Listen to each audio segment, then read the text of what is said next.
اگر تمام ریاستی اداروں اور معاشرتی طبقات نے داخلی اختلافات کو، اپنے باہمی اختلافات کو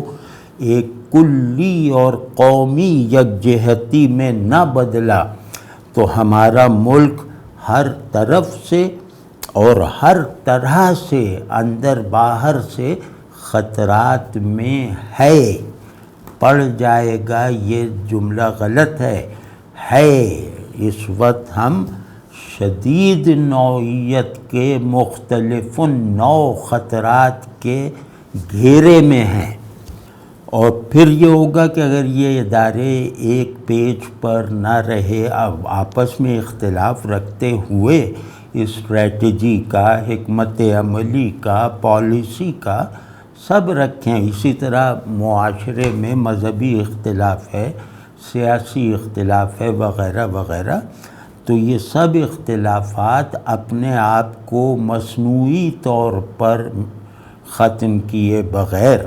برقرار رہیں، لیکن ایک قومی کل میں اپنا پروڈکٹیو کردار، اپنا ڈائلیکٹیکل کردار ادا کرتے چلے جائیں، تو یہ سب رحمت ہے، یہ سب نعمت ہے، یہ سب ہماری طاقت ہے۔ تو اگر یہ نہ ہوا تو مجھے لگتا ہے کہ وفاق کا برقرار رہنا، جو آج بھی مشکل ہے، کل مشکل تر ہو جائے گا۔ اور اس کے علاوہ سیاسی دشمنی،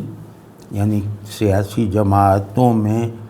جو کفر و ایمان جیسے جذبات سے بھری ہوئی دشمنی کا کلچر پیدا ہو گیا ہے، وہ اور فوج مخالف جذبات،